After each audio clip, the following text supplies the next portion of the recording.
শুভ সকাল আমার প্রিয় পরিবার, তোমরা সকলে কেমন আছো? আশা করছি যে যেখান থেকে আমার ভিডিওটা দেখছো সকলে ভালো আছো। তোমাদের আশীর্বাদ ভালোবাসায় আমরা অনেক অনেক ভালো আছি। তো একটা নতুন দিনের সাথে, নতুন একটা সকালের সাথে তোমাদের সবাইকে স্বাগত জানাচ্ছি। তো বন্ধুরা, আজকে ভিডিওটা শুরু করেছি সকাল 6:40 থেকে। তো ঘুমের থেকে উঠে আশিবাসি কাজকর্ম সেরে ভাবলাম আগে কাপড় ধোয়াটা সেরে নিই। কারণ কি বলতো, এই যে বর্ষা শুরু হয়েছে, বৃষ্টিতে আর ভাল লাগছে না। আর দেখেছো, আমি যেখানে কাচাকুচি করি কুয়োর পাড়ে সামনে যে ড্রেনটা আছে না আমাদের, পুরো জলে থই থই করছে। আর পাশে যে আমাদের মাঠটা আছে, মানে চাষ হয়, সেই মাঠের মধ্যে পুরো এক কোমর মতো জল। আর যখন বৃষ্টি হচ্ছে না, আমাদের বাড়ি তোমার পুরো জলে ভর্তি হয়ে যাচ্ছে, মানে উঠানটা বাড়ির ভেতরে এখনো ঢোকেনি।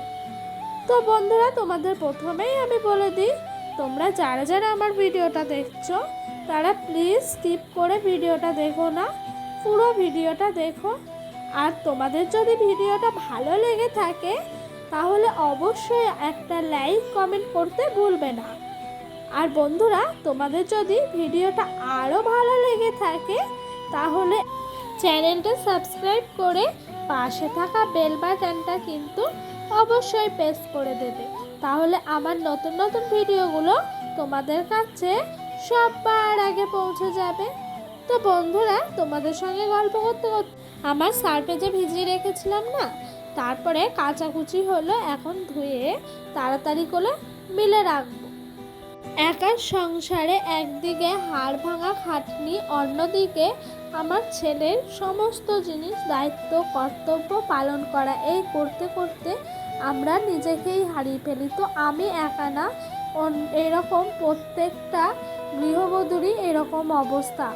একদিকে সংসার, একদিকে বাচ্চা সামলানো, মেয়েদেরকে যে কত দিকে কত রকম হতে হয় সেটা বলে বোঝানোর মতো নয়। তো তোমাদের সঙ্গে কথা বলতে বলতে এদিকে জামা কাপড়গুলো ভালো করে ধুয়ে নিচ্ছি, আর ওইদিকে ডোডোর একটা ক্যাথা ছিল। তো এই দেখো আমাদের উঠোনের পরিস্থিতি দেখেছো, ওইদিকে খুব কষ্ট করে জামা কাপড়গুলো মিলে রাখলাম ওই পাতার ওপরে, নারকেল পাতার ওপর হেঁটে হেঁটে। আর দেখেছো ওয়েদারটা কিরকম, এখনো হালকা হালকা মেঘ করে আছে। কি আর করা যাবে, তাই না বলো? আর এই উঠান দিয়ে না হাঁটা খুব দুষ্কর হয়েছে, মনে হচ্ছে এই বুঝি স্লিপ কেটে পড়ে গেলাম। তো এই দেখো এদিকে রাতের যা বাসন ছিল, তারপরে রাতের বাসনগুলো একটু মেজে নিচ্ছিলাম। আর আমাদের কুয়োর পাড়টা না চরম শ্যাওলা পড়েছে, জানো তো বন্ধুরা। কি আর করবো, এই বর্ষাকালে এরকমভাবেই জীবনযাপন করতে হবে। তারপরে জানো তো, এই দুটো বাটি একসঙ্গে জয়েন্ট হয়ে গেছিলো, তাই আমি ঠুকে ঠুকে খোলার চেষ্টা করছিলাম। তারপরে বন্ধুরা, আশিবাসি সব কাজ হলো, সোজা চলে এলাম ছেলেকে খাওয়াতে। তাই একটু সেরেল্যাক্স বাটির মধ্যে নিয়ে গুলিয়ে নিচ্ছিলাম, ডোডোকে খাওয়াতে হবে না। ওকে জানো তো, রাতের বেলা 8টা সাড়ে 8টার মধ্যেই আমি ভাত টাত খাইয়ে ঘুম পাড়িয়ে দিই। সেই জন্য ও সকাল সকাল একটু ওকে খাওয়ানোর ব্যবস্থা করি। তো বন্ধুরা, তোমরা আমাকে এভাবে ভালোবেসে থাকো। আর তোমরা যারা যারা সুন্দর সুন্দর কমেন্ট করছো তাদেরকে আমার তরফ থেকে অনেক অনেক ভালোবাসা গো। তো তারপরে এই দেখো, ডোডোর পাপা আমেরিকান রুই মাছ নিয়েছিল। তো এই মাছগুলো আমি না কোনোদিন কাটিনি, আর এই মাছটার গায়ে খুব স্লিপ ছিল, এত স্লিপ না মাছটা আমি ঠিক করে ধরতেই পারছি না। তোমরা ভিডিও দেখলে হয়তো বুঝতে পারছো। এই মাছটা কাটতে গিয়ে সত্যি আজ খুব কষ্ট হয়েছে, আজকে হাতই কেটে ফেলেছি জানো। আর ওইদিকে দেখেছো কেমন জল জমে আছে, আর জল জমে আছেই বলেই কিন্তু মশার উৎপাত হয়েছে। তো বন্ধুরা, তোমরা যারা যারা এখনো অবধি আমার ভিডিওটা দেখছো স্কিপ না করে, তাদেরকে সত্যিই আমার অনেক অনেক ভালোবাসা গো। এভাবেই তোমরা পাশে থেকে যেও। তোমাদের ভালোবাসা সাপোর্ট ছাড়া এত বড় প্ল্যাটফর্মে আমি কিচ্ছু না গো। তোমাদের ভালোবাসার সাপোর্ট আমার একান্ত দরকার। তো এই দেখো তোমাদের সঙ্গে গল্প করতে করতে আমার মাছ ভাজা হয়ে গেছে। ওইদিকে শ্বশুরমশাইকে বলছিলাম মাছের তেলটা রেখে দিই, উনি বললো ঠিক আছে রাখো। তারপরে সকালের খাবার নিয়ে এসেছি, 2টো বিস্কুট আর 1 কাপ চা। এটা খেলেই আমি ফুল এনার্জি পেয়ে যাই কাজ করতে। তারপরে ডোডো দেখেছো কেমন দুষ্টুমি করছিল ওই মাচার থেকে নামবে বলে, কিছুতেই নামতে পারছে না। আর আমি বলছি তোকে ধরবো না, তুই কিভাবে নামিস আমি দেখি। তো ও অনেক রকমভাবে চেষ্টা করছে, লাস্ট অব্দি কিন্তু পেরেছে। দেখো একবার সামনে দিয়ে নামতে চাইলো, পারলো না।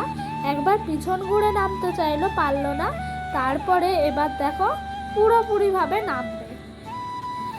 আর কেমন হাসছে দেখেছো, আমি ভিডিও করছি দেখে। তো এও জানো তো এমনিতেও সব সময় হাসতে থাকে, চেনা অচেনা সবাইকে দেখলে ওর মুখে এক মুখ হাসি। তো এই দেখো ও নেমে পড়লো, দেখেছো কেমনভাবে পিছন ঘুরে নামলো। তারপরে আমার শ্বশুরমশাই স্কুলের থেকে ওর খাবার এনে দিয়েছে। তো আজকে সোমবারে ভাত আর মুসুরির ডাল আলু দিয়ে করেছিল, আর একটা গোটা ডিম সেদ্ধ দিয়েছে।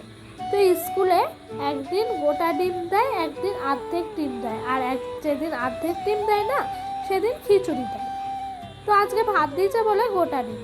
আর এই দেখো এদিকে হাইব্রিড ধনে পাতা আমাদের বাড়ির মধ্যেই হয়েছে, একটু তুলে নিলাম। আমার শাশুড়িমা বললো একটু তুলে আনো, কারণ কি বলো তো এই যে মাছের তেলটা রেখেছি না, উনি মাছের তেল দিয়ে এই ধনে পাতা দিয়ে করবে। তো তারপরে আমি মাছের জন্য একটু লম্বা লম্বা করে আলু কেটে রেখেছি। আর ডোডোর পাপা যে আলুগুলো নিয়ে এসেছিল না 5 কেজি, সেই আলুগুলো আর একদিন হবে, কালকের দিনটা হলেই সব আলু শেষ হয়ে যাবে। তো এই দেখো তারপরে স্নান টান সেরে ঠাকুর ঘরে এসে তাড়াহুড়া করে পুজোটা দিয়ে দিলাম। কেন বলো তো, ডোডো ঘুমাচ্ছে, ওকে ঘুম পাড়িয়ে কাজ করা মানে আমার তাড়াহুড়ার সঙ্গেই কাজ করতে হয়। তারপরে না একটা বালিশের কাভার কেচে দিয়েছিলাম, কারণ কি বলো তো কালকে রাতে ডোডো একটু খাবার খাচ্ছিল, বালিশের কাভারটার মধ্যে পড়ে গেছে বলে আমি একেবারে রাতেরবেলা খুলে একপাশে ফেলে রেখেছিলাম, সকাল হলেই কাচবো বলে। সেই জন্য আজকে সকালবেলা কেচে নিলাম। আর আজকে এত সুন্দর ওয়েদার ছিল, কি বলবো, 4-5 দিনের তুলনায় আজকের ওয়েদারটা কিন্তু সবচেয়ে সুন্দর ছিল। তাই সব কিছু আজকে যেন শুকিয়ে গেছে, আজকে আর চিন্তা নাই যে রাতের বেলা কোথায় মিলে রাখবো, সকালে উঠে না হলে পড়তে পারবো না।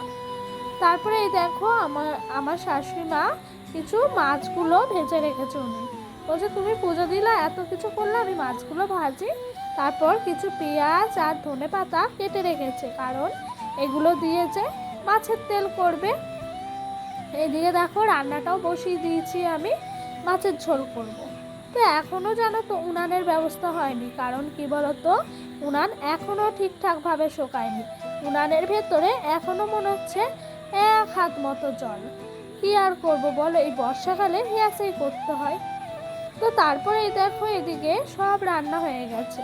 তো আজ কী কী রান্না হয়েছে সেগুলোকেই দেখাই চলো। তো এখানে ডোডোর জন্য একটু তরকারি তুলে রেখেছি, কারণ কি বলো তো ওকে একটু আলু ঝোল দিয়ে খাওয়াবো দুপুরবেলার ভাতটা। আর এইখানে হয়েছে তোমার ওই যে মাছের তেলটা আমি রেখে দিয়েছিলাম না মাছ কাটতে গিয়ে, ওই মাছের তেলটা। আজকে কিন্তু মাছটাও খুব সুন্দর ছিল, মাছের তেলটাও খুব টেস্ট ছিল।